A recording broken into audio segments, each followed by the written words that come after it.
வணக்க நண்பர்களே, இன்றைக்கி நம்ம முக்கியமாக பார்க்க போகிறது கல்வெட்டு தகவல் எங்கன்னா, காட்டுமன்னார் கோவிலில் உள்ள அருள்மிகு வீரநாராயண பெருமாள் கோவிலில் உள்ள பேரரசர் 2ஆம் கோப்பெருஞ்சிங்கனோட கல்வெட்டை தான் இன்றைக்கி பார்க்க போகிறோம். மொத்தம் 2 கல்வெட்டு இருக்காங்க. அதில் இன்றைக்கி இந்த காணொலியில் நம்ம ஒரு கல்வெட்டை பார்ப்போம். இன்னொரு காணொலியில் வந்து 2வது கல்வெட்டை போடுறேன். அது கொஞ்சம் சின்ன கல்வெட்டு தான், இது கொஞ்சம் பெரிய கல்வெட்டு.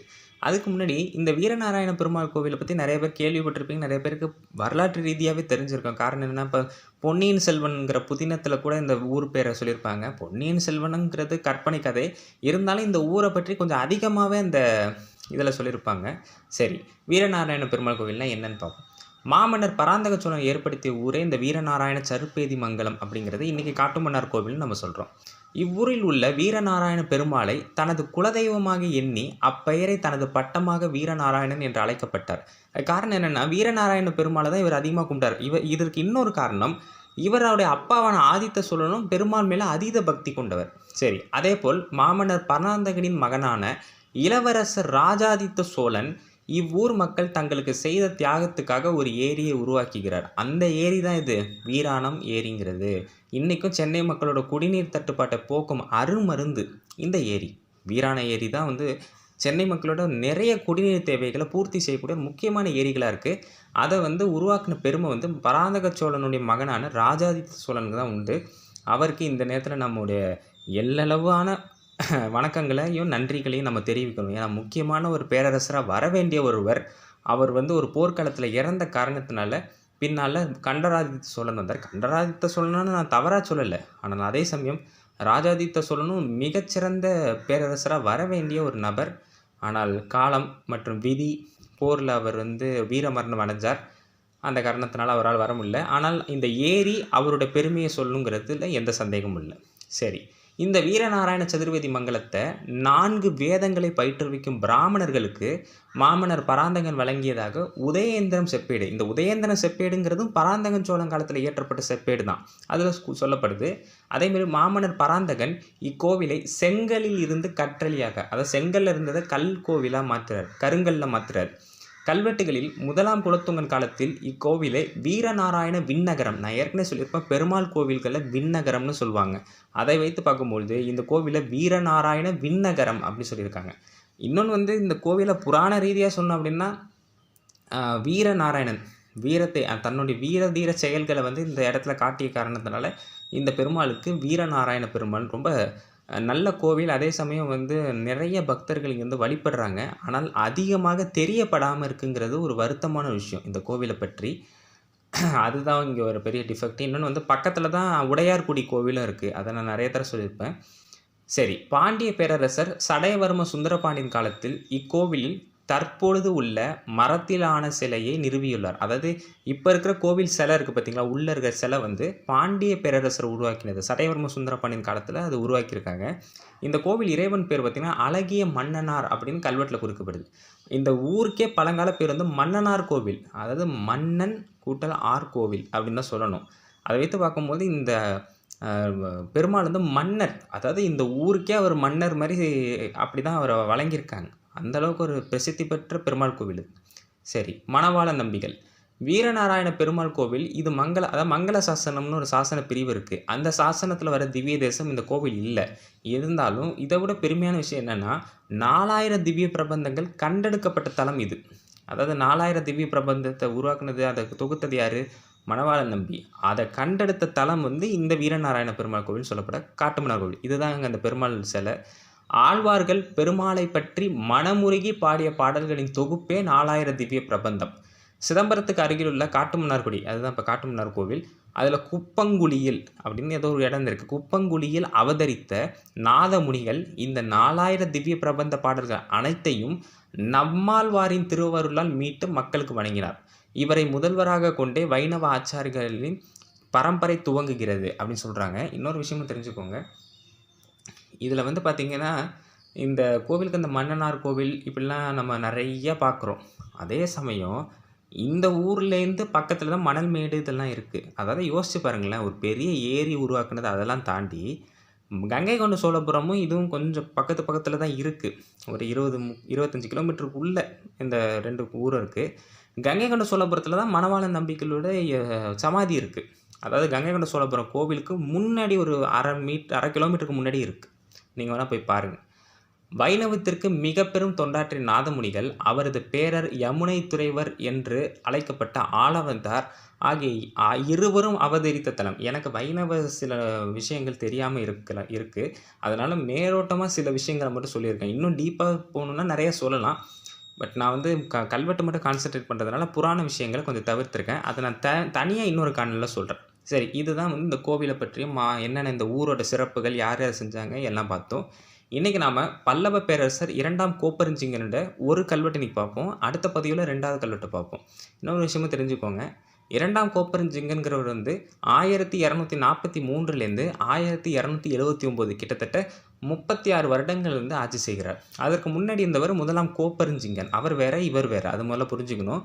இந்த கோப்பெருஞ்சிங்கன் காலத்தில் வந்து நிறைய பேர் பாண்டிய அரசர்கள், சோழ மன்னர்கள், 3ஆம் ராஜராஜன்லாம் தோக்கடித்து சிறைப்படுத்தின மன்னர்களில் இந்த கோப்பெருஞ்சிங்கனும் ஒரு குறிப்பிட்ட ஆட்கள். அவரோட காணொலியை இன்றைக்கி கல்வெட்டை இன்றைக்கி பார்க்க போகிறோம். சரி, கல்வெட்டு இதுதான். ஸ்வஸ்தி ஸ்ரீ சகல புவன சக்கரவர்த்திகள் ஸ்ரீ கோப்பெருஞ்சிங்க தேவருக்கு யாண்டு 13வது சிம்ம ஞாயிற்று சுக்ல பட்சத்து துவாதசியும் வெள்ளிக்கிழமையும் பெற்ற மிருக சிரிசத்து நாள் வடகரை விருதராச பயங்கர வளநாட்டு தனியூர் ஸ்ரீ வீரநாராயண சருப்பேதி மங்கலத்து ஸ்ரீ வீரசிகாமுகச்சேரி கிராஞ்சி சிறிலங்கோ பட்டனான விக்ரம சோழ பிரமாத ராயனின் நிலவிலை பிரமாணம் இசைவு தீட்டு ஸ்ரீ மத்துவாராபதி எம்பெருமான் கோயில் ஸ்ரீ சேனாபதி ஆழ்வார் கண்மிகளுக்கு அப்படி சொல்கிறாங்க. இந்த கோவில் கல்வெட்டு எங்கே இருக்குது அப்படின்னா, இந்த கோவிலேருந்து சாந்தன மண்டபம் அப்படின்னு ஒரு மண்டபம் ஒன்று இருக்குது. அந்த மண்டபத்துக்கு கீழே இப்போ நீங்கள் படத்தில் பார்க்குற இடத்துல தான் இந்த கல்வெட்டு இருக்குது. இது 2ஆம் கோப்பெருஞ்சிங்கனுடைய 13வது ஆட்சியானது. தட் மீன்ஸ் 1256வது ஆண்டு கல்வெட்டு. சரி, விளக்கத்தை பார்ப்போம். மங்களம் உண்டாகட்டும். அனைத்து உலகங்களையும் ஆளும் சக்கரவர்த்தி 2ஆம் கோப்பெருஞ்சிங்கனின் 13ஆம் ஆட்சியாளர் கிபி 1256 ஆவணி மாதம் வளர்ப்பிறை, அதாவது சுக்லபக்ஷம் துவாதசி திதி வெள்ளிக்கிழமை வரும் மிருகசிரிஷ நட்சத்திரத்தில் கல்வெட்டு இயற்றப்பட்டுள்ளது. இந்த கல்வெட்டு அப்போ அந்த டேட்டில் இயற்றப்பட்டிருக்கு. இந்த ஊருக்கு அப்போ எந்த இடத்துல இருந்திருக்கு அப்படின்னா, காவேரியோட வடக்கு கரையில் விருதராச பயங்கர வளநாடு, அதெல்லாம் இப்போ இருக்கிற கும்பகோணம், கடலூர், மயிலாடுதுறை இந்த பகுதிகளெலாம் இந்த விருதராச பயங்கர வளநாடுங்கிற பிரிவில் வரும். அந்த பிரிவில் உள்ள பெருநகரம், பெரிய ஊரான, அதாவது தனியூர்னு சொல்லுவாங்க. தனியூர்னா பெரிய ஊர்னு அர்த்தம். அப்படின்னா இந்த காலத்தில் வந்து இந்த வீரநாராயண சருப்பேதி மங்கலங்கிற இந்த காட்டுமன்னார் கோவில் மிகப்பெரிய ஊராக இருந்ததுன்னு அர்த்தம். அங்கே இருந்த இந்த காட்டுமன்னார் கோவில் வீரநாராயண சருப்பேதி மங்கலம் உள்ள ஏதோ ஒரு ஊர் பேர் வீரசிகாமுகச்சேரி அப்படின்னு ஊர் அந்த காலத்தில் இருந்திருக்கு. அந்த பகுதியை சேர்ந்த அவர் பேர் என்ன, கிராஞ்சி சீரிலங்கோ பட்டனான விக்ரம சோழ பிரமாத ராயனின் அப்படிங்கிற ஒருத்தர் என்பவர் வீரநாராயண பெருமாள் கோவிலில் உள்ள கண்ணபிரான்னா கிருஷ்ணர், கண்ணன்னு சொல்லுவோம்ல அந்த கடவுள். அவர் வந்து கல்வெட்டில் எப்படி சொல்கிறாங்க, ஸ்ரீ மத்வாராபதி. ஏன்னா துவாரகை ஆட்சி செஞ்சவர்ல, அதனால தான் துவாராபதின்னு சொல்கிறாங்க. பதினா ஆட்சி செய்தவர். அந்த கண்ணனுக்கு சேவை புரியும் பெருமைமிகு ஆழ்வார் கண்மிகளுக்கு, ஆழ்வார் கண்மினா வைணவ கோவில் பணியாளர்கள். தேவக்கண்மின்னு அங்கே படிச்சிருக்கோம் சிவன் கோவிலில், இங்கே ஆழ்வார் கண்மின்னு படிக்கிறோம். அதான் டிஃப்ரென்ஸ். சரி, இப்போ நம்ம கல்வெட்டுக்கு வரும். நான் நிலவிலை ஆவணம் இசைவு தீட்டு கொடுத்த பரிசாவது இற்றை நாளால் இந்நாயனாருக்கு திருநாமத்து காணியாக நான் விற்று கொடுத்த நிலமாவது மதுராந்தக வடவாற்றுக்கு மேல் கரைப்பட்ட வீரநாராயண நல்லூரில் எங்கள் மாதாக்கள் அபாவத்தும் என்னோ பாதியான நிலத்தும் நான் விற்று கொடுத்த அனந்த நாராயண விலாகம் என்று பேர் கூவப்பட்ட நத்தம் உட்பட. இந்த கல்வெட்டு பார்த்திங்கன்னா முக்கியமாக வந்து எப்பொழுதும் போல் ஒரு நிலதான கல்வெட்டு தான். ஆனால் இதில் 2-3 விஷயம் கொஞ்சம் புது விஷயங்களாக இருக்குது. அதனால தான் இந்த கல்வெட்டை கொஞ்சம் சிரத்தையோடு வந்து பதிவிடுறேன். இதில் பார்த்திங்கன்னா இந்த நத்தம் இந்த மாதிரியான வார்த்தைகள் வந்து இப்போவும் நம்ம பயன்படுத்திகிட்டு இருக்கோம். அதனுடைய அர்த்தங்கள் தெரியும் போது தான் இந்த கல்வெட்டு புரியும். சரி, இவர் என்ன பண்ணுறாருன்னா, ஒரு நிலத்தை விலைக்கு வாங்கி பிரமாணம் செய்து வித்த பரிசாவது, பிரமாணம்னா அது ஒரு பத்திரம் மாதிரியோ இல்லை ஒரு அக்ரிமெண்ட் மாதிரியோ போட்டு ஒரு பரிசு கொடுக்குறாரு. இந்த கல்வெட்டு இயற்றின நாள் இதுக்கு பார்த்திங்களா, இந்த ஆவணி மாதம் இதெல்லாம் சொன்ன பார்த்திங்களா, அந்த நாளில் இக்கோவில் இறைவனுக்கு, அதாவது பெருமாளுக்கு திருநாமத்து காணியாக, தட் மீன்ஸ் கோவில் நிலமாக இவர் விற்று கொடுத்த நிலமாவது நிலத்தை எங்கே இருக்குன்னு பார்ப்போம். மதுராந்தக வடவாறு, அது ஏதோ ஒரு ஆறு, மதுராந்தக வடவாற்றுக்கு மேற்கு கரையில் வீரநாராயண நல்லூர் அப்படின்னு ஒரு ஊர் இருந்திருக்கு. அந்த ஊரில் இவருடைய தாயார் பெயரில் உள்ள எண்ணோ பாதியான நிலமான அனந்த நாராயண விலாகம் என்று பெயர் வைக்கப்பட்ட குடியிருப்பு பகுதி உள்ளிட்டவைகளின் விற்ற நிலங்களின் எல்லைகள் பார்க்க போகிறோம். அதாவது அனந்த நாராயண விலாகம் அப்படின்னு ஒரு நத்த பகுதி, அதாவது குடியிருப்பு பகுதி இருந்திருக்கு இவருக்கு சொந்தமாக. அந்த பகுதிகள் எந்தெந்த எல்லைகளில் இருக்குது அதை தான் இவர் விற்று கொடுத்துருக்காரு. அது இப்போ நம்ம அந்த எல்லைகளை பார்ப்போம். மேற்கடைய நிலம் 22 மா, இந்நிலம் 22 மாவும், அடம்படி கண்டத்து தெற்கடைய 15 மா, இந்நிலம் 15 மாவும், ஆற்றாங்கரை கண்டம் தகலி கண்டம் உட்பட நிலம் 15 மா, இந்நிலம் 15 மாவும், வடக்கில் நத்தத்து மேற்கடைய நிலம் 8 மா, இந்நிலம் 8 மாவும், ஆக நிலம் 60 மா, இந்நிலம் 60 மாவும் விற்று கொடுத்தேன். ஸ்ரீமத் துவாராபதி எம்பெருமான் கோவில் ஸ்ரீ சேனாபதி ஆழ்வார் கண்மிகளுக்கு கிராஞ்சி ஸ்ரீலங்கோ பட்டனான விக்ரம சோழ பிரமாதராயனின். அதாவது என்ன சொல்ல வராங்கன்னா, அவங்க அம்மா பேர்லேயும் இவர் பேர்லேயும் இருந்த அனந்த நாராயண விலாகம் அப்படிங்கிற ஊரில் அந்த நிலத்து பகுதியை விற்று கொடுக்குறாரு. அதனுடைய எல்லைகளை இப்போ பார்க்க போகிறோம்.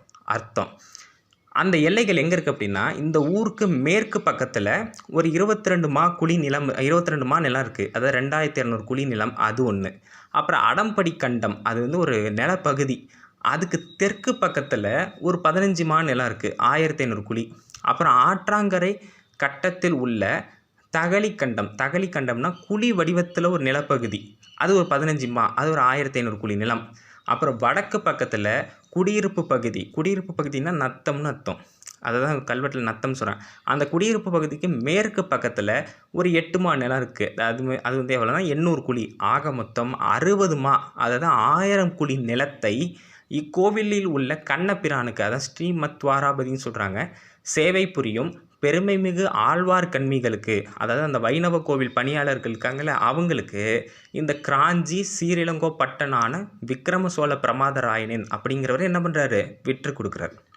அதாவது அவங்க அம்மா பேர்லேயும் இவர் பேர்லேயும் இருக்கக்கூடிய அந்த அனந்த நாராயண விலாகங்கிற பேரில் உள்ள 60 மா நிலத்தை என்ன பண்ணுறாரு, இந்த கோவில் இறைவனுக்கு தானமாக கொடுக்குறாரு. இதோட முடியல, இன்னும் விஷயம் இருக்குது. இவர் தான் மணவாள நம்பி.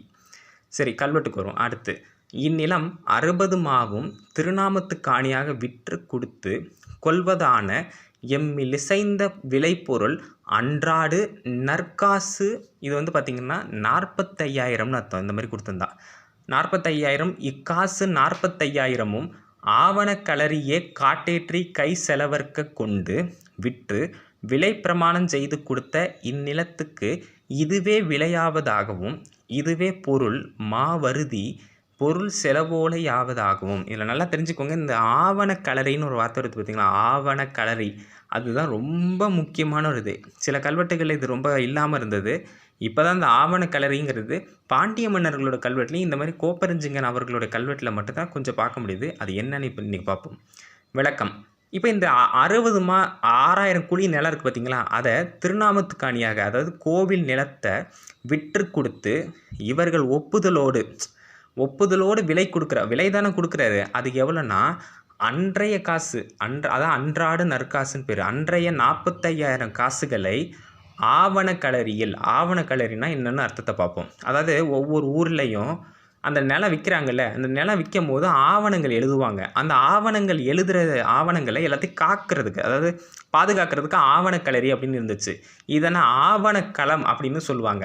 பொதுவாக நிலம் விற்போர், அதாவது வாங்குவோர் சென்று தம் நிலத்திற்கு உரிய விலை, பரப்புனா அந்த வித்து ஏரி, அதெல்லாம் 4 எல்லை, 4 பக்கமும் எல்லைகள், இது எல்லாத்தையும் என்ன பண்ணுவாங்களாம், அந்த ஆவணக்களரிங்கிற டேட்டாவில் வந்து என்ன பண்ணிப்பாங்க, ஸ்டோர் பண்ணி வச்சுப்பாங்க. கிட்டத்தட்ட இப்போ நம்ம வந்து ரிஜிஸ்ட்ரேஷன் பண்ணுற மெத்தட் தான், இதுதான் ஆவணக்களரி. அதுக்கப்புறம் விற்போர் உடன்பட்டு, இப்போ விற்கிறாங்கல்ல, அவங்க வந்து உடன்பட்டு உறுதிமொழியில் கையொப்பம் இட வேண்டும். ஆவணங்களை கோவில் சுவரில், அதான் இன்றைக்கி கல்வெட்டாக இருக்குது, கோவில் சுவரில் பொறித்து வைப்பதும் உண்டு. ஆவணக்களரி மக்களின் உரிமைக்கும் சொத்துக்கும் பாதுகாப்பு தருவதாக அமைந்திருந்தன. இதுதான் ஆவணக்களரி. அந்த ஆவணக்களரியில் இவர் என்ன பண்ணுறாரு, இந்த பிரமாதராயணன் பதிவேற்றம்னா அதில் வந்து ரிஜிஸ்டர் பண்ணி இக்காசை, இந்த 45,000 காசை தன் கையால் கொடுத்து விலை பிரமாணம் செய்து விற்று கொடுத்த இந்நிலத்துக்கு இதுவே நிரந்தர விலையாகும். அந்த 45,000 காசுனா அதுதான் நிரந்தர விலை.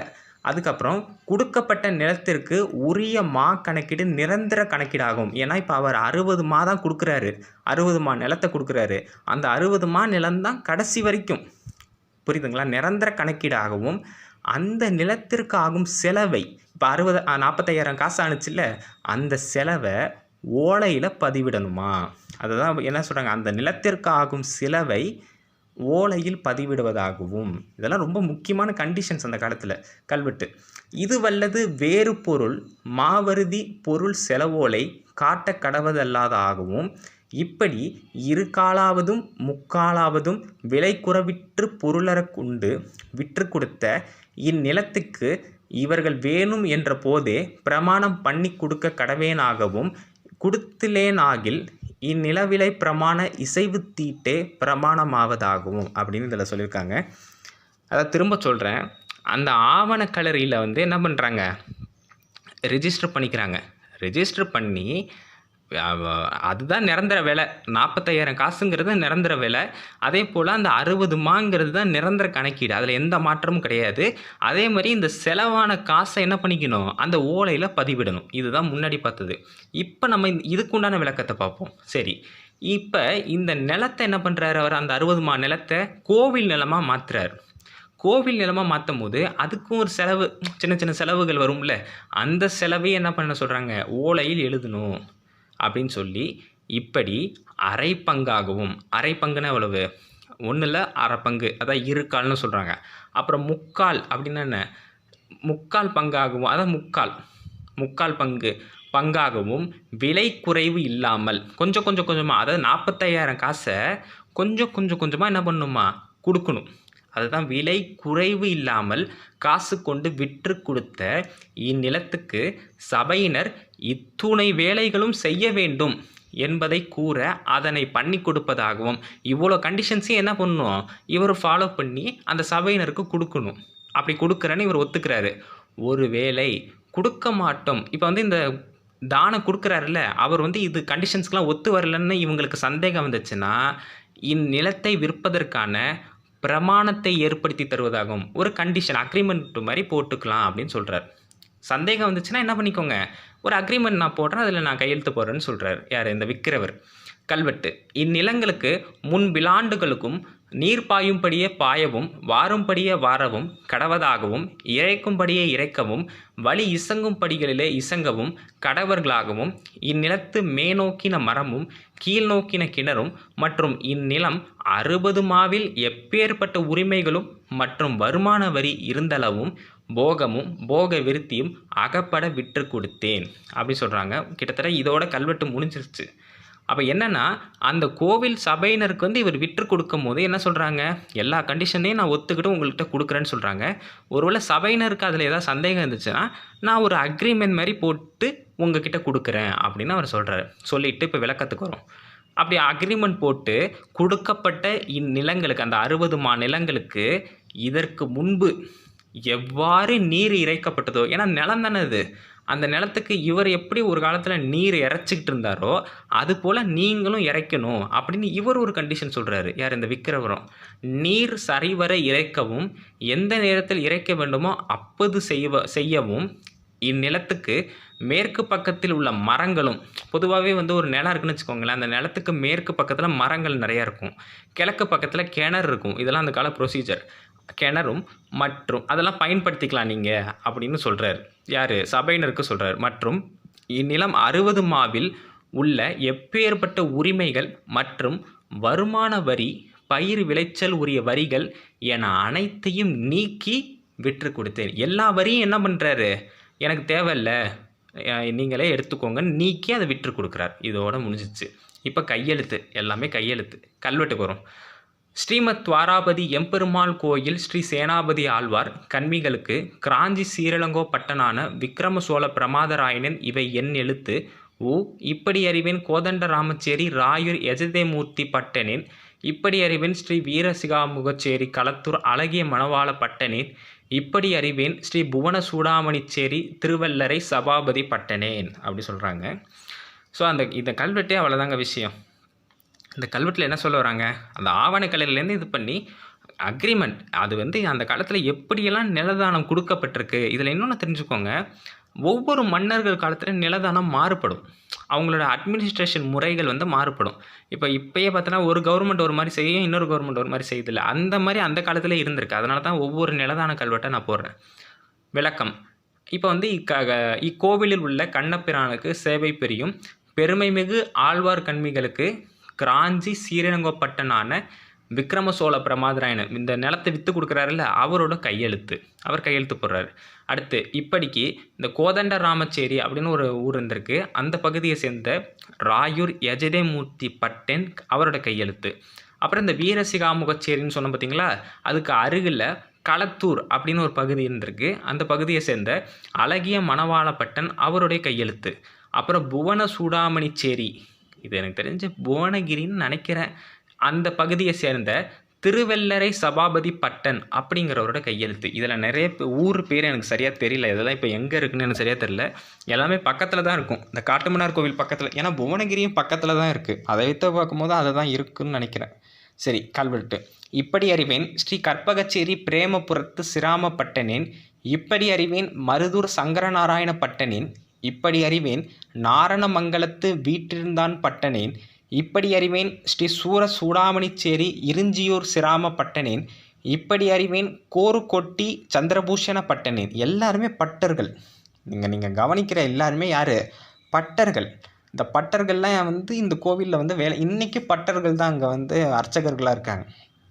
இவங்க எல்லாருமே பட்டர்கள், சாட்சியங்களாக இருந்தவங்க. காரணம் என்ன? அந்த கோவிலில் பணியாற்றினவங்கள்ல இவங்க. அந்த காரணத்தினால இந்த பட்டர்கள் எல்லாமே என்ன பண்ணுறாங்க? சாட்சிய கையெழுத்தாக மாறுறாங்க. இதெல்லாம் வந்து ரொம்ப முக்கியமான கல்வெட்டுகள். அந்த கால முறை எப்படி இருந்திருக்குன்னு நம்மளால் பார்க்க முடியாது. விளக்கம். இப்படிக்கு கற்பகச்சேரி அப்படிங்கிற பகுதியை சேர்ந்த பிரேமபுரத்து சிராமப்பட்டன் அவரோட கையெழுத்து.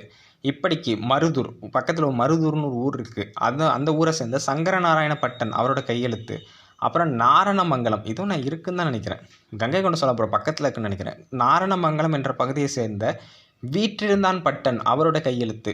இப்படிக்கு சூர சூடாமணிச்சேரி அப்படிங்கிற பகுதியை சேர்ந்த இருஞ்சியூர் சிராமப்பட்டன் அவரோட கையெழுத்து. இப்படிக்கு கோருக்கொட்டி சந்திரபூஷ பட்டன் அவரோட கையெழுத்து. அவ்வளோதான். இப்படி வந்து இல்லை, இன்னும் இருக்குது, இன்னும் ஒரு 5 பேர் இருக்காங்க, மறந்துட்டேன். சரி, இதில் இருஞ்சியூர், அப்புறம் வந்து பார்த்திங்கன்னா கற்பகச்சேரி எங்கே இருக்குன்னு தெரியல. மருதூர் இருக்குது, நாரணமங்கலம் இருக்குது, இருஞ்சியூரும் இருக்குது. இருஞ்சியூர் எல்லாமே பக்கத்து ஊர், சின்ன சின்ன கிராமங்கள் எல்லாமே. அந்த கிராமத்தில் உள்ள பட்டர்கள்லாம் கையெழுத்து போட்டிருக்காங்க. அடுத்து கல்வெட்டு இதோட முடிஞ்சிச்சு. இப்படி அறிவேன் ஸ்ரீ வீரசிகாமுகச்சேரி ரசக்கை திருவன்காடு பட்டனின். இப்படி அறிவேன் கோருக்கொட்டி தாமோதர பட்டனின். இப்படி அறிவேன் உமியூர், இது இருக்குன்னு நினைக்கிறேன், ஆனால் எங்கே இருக்குன்னு தெரில, மாதவ பட்டனேன். இப்படி அறிவேன் உமியூர் திருவன்காடு பட்டனேன். இப்படி அறிவேன் உமியூர் யஜத நாராயண பட்டனேன். அதோட முடிஞ்சிச்சுங்க. இதில் பார்த்தீங்கன்னா கடைசியாக வந்து 3 ஊரை சேர்ந்தவங்க சொல்கிறாங்க. உமியூர் ஊருங்கிற 3 பேரை சொல்கிறாங்க கல்வெட்டில் விளக்கத்தப்போ. இப்படிக்கு வீரசிகாமுகச்சேரி அப்படிங்கிற பகுதியை சேர்ந்த ரசக்கை திருவன்காடு பட்டன் அவரோட கையெழுத்து. அப்புறம் கோருக்கொட்டி தாமோதர பட்டன் அவரோட கையெழுத்து. அப்புறம் உமியூர் அப்படிங்கிற பகுதியை சேர்ந்த மாதவ பட்டன், திருவன்காடு பட்டன், அப்புறம் யஜத நாராயண பட்டன், இந்த 3 பேரோட கையெழுத்து. அவ்வளோதாங்க கல்வெட்டு. அவ்வளோதான், ரொம்ப முக்கியமான கல்வெட்டு தான். அதனால தான் இந்த கல்வெட்டை நான் போட்டேன். அடுத்த பகுதியில் வந்து நம்ம வந்து 2ஆம் கல்வெட்டு பார்ப்போம். அதுவும் கிட்டத்தட்ட ஒரு நிலதான கல்வெட்டு தான். இதுவும் 2ஆம் கோப்பெருஞ்சிங்கனோட கல்வெட்டு தான். நான் முயன்ற அளவு பார்த்திங்கன்னா 2ஆம் கோப்பெருஞ்சிங்கனும் 1ஆம் கோப்பெருஞ்சிங்கனோட வாழ்க்கை வரலாறை தனி காணொலியாக போடுறேன். அநேகமாக அடுத்த காணொலி வந்து பார்த்திங்கன்னா பாண்டிய பேரரசர் முற்கால பாண்டியரான மாறன் வல்லபனோட கல்வெட்டு போட பார்க்குறேன், இருக்கங்குடி கல்வெட்டை. மாமன்னர்கள் 2ஆம் கோப்பெருஞ்சிங்கன், பராந்தக சோழன் மற்றும் ராஜாதித்த சோழன் புகழ் ஓங்குங்க. இந்த தகவலை முக்கியமாக எல்லாருக்கும் பகிருங்க. சப்ஸ்கிரைப் பண்ணுங்கள், லைக் பண்ணுங்கள், ஷேர் பண்ணுங்கள். நன்றி, வணக்கம்.